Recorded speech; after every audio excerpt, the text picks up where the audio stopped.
السلام علیکم دوستو، کیا حال ہے آپ کا؟ شروع کرتے ہیں اپنی کہانی۔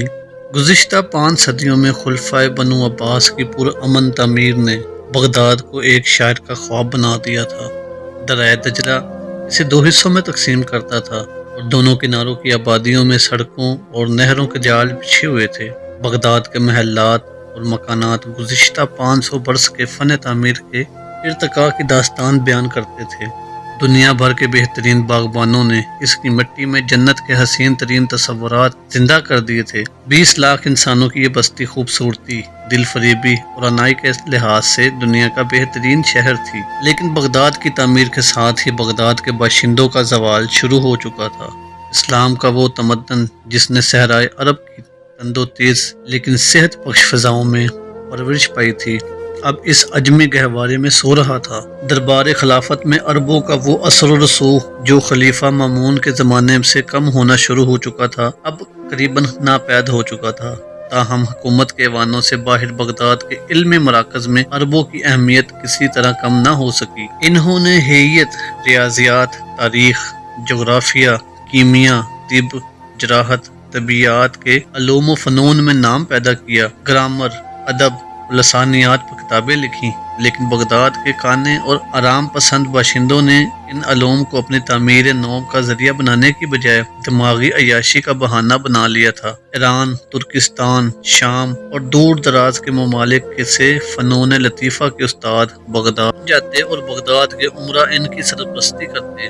بغداد میں سینکڑوں لائبریریاں کتابوں سے بھری پڑی تھیں۔ ان کتابوں کو پڑھنے کے لیے بہترین نقاد تھے، لیکن پڑھ کر ان پر عمل کرنے والے بہت کم تھے۔ عجمی عمرہ کی محفلوں میں قرآن و احادیث کی جگہ شاعری اور موسیقی نے لے لی تھی۔ خلیفہ کے دربار میں بعض اوقات ایک سیدھے سادے عالم دین کی بجائے ایک ہنسانے والے نقال کو زیادہ اہمیت دی جاتی تھی۔ براہ راست خدا اور رسول کا حکم سنانے والوں کی بجائے خلیفہ کی ذات اور بابرکات کو اہم ترین فرائض کی بجائے بجا آوری سے مستثنی قرار دینے کے لیے تعویلیں پیش کرنے والوں کو الطاف شاہانہ کا مستحق قرار دیا جاتا تھا۔ شہر کے عین وسط میں قصر خلد کے نام سے ایک شاندار عمارت تھی جس میں عباسی خلفاء رہتے تھے، اور اس عمارت کے ارد گرد امیروں اور وزیروں کے محلات تھے۔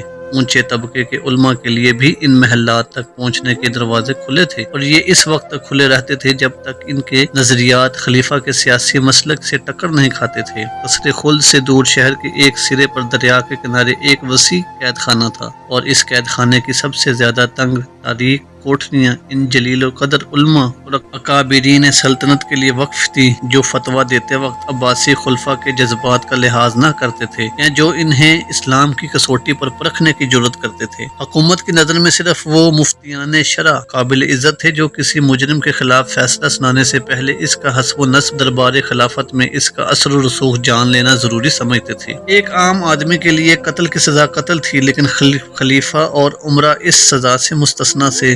بعض اوقات خلیفہ سلطنت کے واجب الاحترام بزرگوں کی عزت افزائی کے لیے انہیں اپنے دسترخوان پر جمع کرتے، اور خلیفہ کے ملازموں کو بعض اوقات کھانے کے برتن سنبھالنے سے پہلے معزز مہمانوں میں سے بعض کی لاشوں کو ٹھکانے لگانا پڑتا۔ دور انحطاط کے عباسی خلفاء اپنے مخالفین کو زہر سے ہلاک کرنے کے فن میں کمال حاصل کر چکے تھے، اور ایسے زہر بھی دریافت ہو چکے تھے جن کا اثر کھانے والا چند دن کے بعد محسوس کرتا تھا۔ ہر مہمان دعوت میں شریک ہونے سے پہلے یہ سوچ لیتا کہ اس نے کسی موقع پر خلیفہ کو ناراض تو نہیں کیا۔ زیر تاب لوگ دعوت نامہ وصول ہونے پر ہی سمجھ لیتے کہ ان کا وقت آ گیا ہے، لیکن بعض اوقات چند ہوشیار عمرہ میں اتفاق ہو جاتا تو خلیفہ کے لیے اپنی جان بچانا مشکل ہو جاتا۔ اقتدار کی جنگ میں اگر خلیفہ مات کھا جاتا تو اسے ایرانی اور ترک عمرہ کے ہاتھ کا کھلونا بننا پڑتا، اور اگر عمرہ مغلوب ہو جاتے تو ان کے لیے اعلیٰ کار بننے پر مجبور ہو جاتے۔ آخری دور میں عباسی خلفاء کو شعر و شاعری اور فنون لطیفہ سے جس قدر لگاؤ تھا، اسی قدر وہ مذہبی تعلیم سے بیگانہ تھے۔ مذہبی امور کی قیادت کے لیے ایک مرنج عالم کو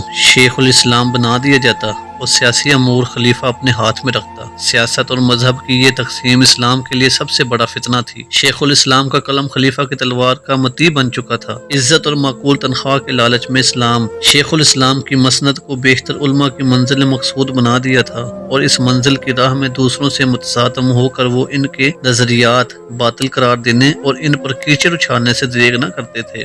گزشتہ صدیوں میں علماء حق کے اجتہاد میں فقط خدمت دین کا جذبہ کار فرما رہا۔ انہوں نے بغداد کے گمنام گوشوں میں بیٹھ کر اسلام کی شاندار خدمات سر انجام دیں، لیکن وہ لوگ جن کی پرواز کی آخری منظر سرکاری علماء کی کرسیاں ہوا کرتی تھیں، بعض اوقات ان بزرگوں کی مخالفت کر کے اور بعض اوقات ان کے نام کا سہارا اور ان کے فتووں کا آڑ لے کر اپنی اہمیت بڑھانے کی کوشش کرتے تھے۔ اگر شیخ الاسلام کسی امام کے مسلک کا پابند ہوتا تو وہ کسی دوسرے امام کے مسلک کو اس کے ساتھیوں کو مناظرے کی دعوت دیتا، اور بغداد کے بے فکر لوگ جس دلچسپی کے ساتھ شہر کے کوچوں میں جمع ہو کر راگ سنتے اور نکالوں کے تماشے دیکھتے، اس سے کہیں زیادہ ان علماء کے مناظروں میں دلچسپی لیتے تھے۔ مناظرے کی ابتدا ایک دوسرے کو سمجھنے کی نیک خواہشات کے اعلان کے ساتھ ہوتی، ایک تقریر کرتا، دوسرا اطمینان کے ساتھ سنتا، پھر وہ بیٹھ جاتا اور صاحب صدر کی اجازت سے مخالف جماعت کا لیڈر اٹھ کر جواب دیتا، پھر دونوں کی زبانیں آہستہ آہستہ تیز ہونے لگتی۔ جب گالیوں تک نوبت پہنچ جاتی تو دونوں اٹھ کر کھڑے ہو جاتے، ایک اپنے مد مقابل کی 7 پشتیں گنتا،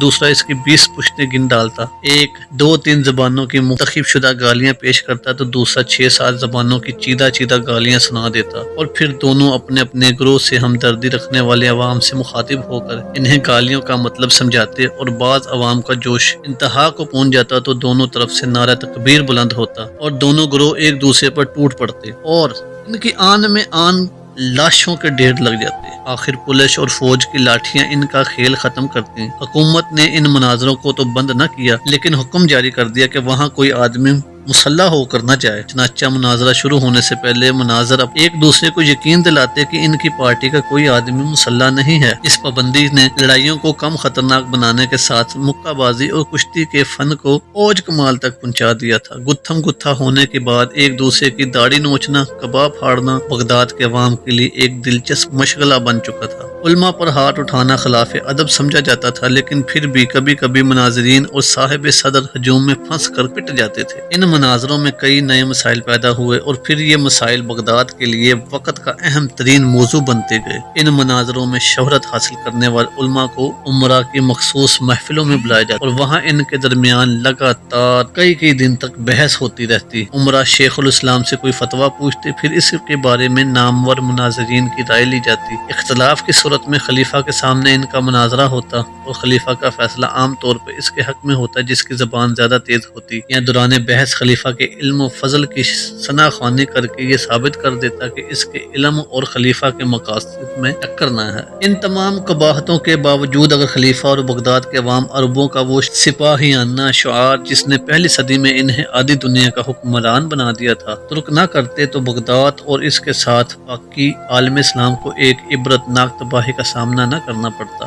ولید بن عبد الملک کے زمانے میں عربوں نے جس قدر افواج کے ساتھ سندھ، ترکستان اور اسپین کے ممالک فتح کیے تھے، عباسیوں کے پاس دور انحطاط میں بھی اس سے 3 گنا فوج تھی اور وہ عالم اسلام پر کسی بڑی سے بڑی یلغار کو روک سکتے تھے۔ لیکن اموی اور عباسی خلفاء میں یہ فرق تھا کہ اول ذکر اپنی فوج کا آخری سپاہی تک دور دراز کے محاذوں پر بھیج دیتے اور عباسی خلفاء بغداد کی 4 دیواری کے اندر رہتے ہوئے بھی اپنی جانوں کی حفاظت کے لیے 2-3 لاکھ تلواروں کی ضرورت محسوس کرتے تھے۔ چونکہ اموی خلفاء فوج دور دراز کی غیر اسلامی سلطنتوں سے لڑ رہے ہوتے ہیں، اس لیے وہ کسی اندرونی خلفشار میں حصے دار نہ بنے اور ان کی ہر نئی فتح کی خبر عوام میں مرکز کی اطاعت کا جذبہ بیدار کرتی رہی۔ وہ ایک لڑی میں منسلک ہوتے چلے گئے۔ اگر کبھی کوئی بغاوت بھی اٹھی تو افواج نے اس کا ساتھ نہ دیا۔ اس کے علاوہ اموی خلفاء نے فوج میں مختلف قبائل کے سپاہیوں کی علیحدہ جتھ بندی نہ ہونے دی۔ ہر قوم، ہر ملک اور ہر قبیلے کا سپاہی ان کی فوج میں مساوی درجہ رکھتا تھا اور اعلیٰ منصب پر فائز ہونے والے ہر آدمی کے لیے ترقی کے راستے کھلے رہتے تھے۔ ایک قبیلے کے سردار کا بیٹا ایک معمولی سپاہی اور اس قبیلے کا ایک عام آدمی اپنی ذہانت اور قابلیت کی بدولت اس فوج کا سپہ سالار بن سکتا تھا۔ لیکن عباسیوں کے اقتدار کے ساتھ ہی عالم اسلام میں جس انتشار و افراتفری کی ابتدا ہوئی وہ عباسی خلفاء کے انحطاط کے ساتھ ترقی کرتا گیا، یہاں تک کہ یہ عظیم الشان سلطنت جس کی بنیاد بنو امیہ کی ستود کے کھنڈروں پر رکھی گئی تھی پارا پارا ہو گئی۔ مختلف ممالک کے مرا خود مختار سلاطین بن چکے تھے۔ حد یہ تھی کہ اگر عباسی خلفاء بغداد کی مساجد میں اپنے نام کے ساتھ ان سلاطین کے نام کا خطبہ پڑھوانا منظور کرتے تو وہ بھی اپنے ممالک کی مسجد کے خطیبوں کو خلیفہ کے نام پر خطبہ پڑھنے کی اجازت دے دیتے۔ اگر خلیفہ ان کے نام کا خطبہ پڑھوانا بند کر دیتا تو وہ بھی خلیفہ کے نام کا خطبہ بند کروا دیتے۔ سلجوقی سلاطین کے اقتدار کے زمانے میں عباسی خلفاء ان کے ہاتھوں کے کھلونے تھے۔ عباسی خلفاء نے جن ترک اور ایرانی امیروں کو بغداد میں جمع رکھا تھا، ان کے قبائل کے سپاہیوں کی قیادت ان کے سپرد کر رکھی تھی۔ خلیفہ سپہ سالار یا وزیر اعظم اپنے سپاہیوں کی اطاعت اپنے قبیلے کے امیر کی اطاعت کے ساتھ مشروط تھی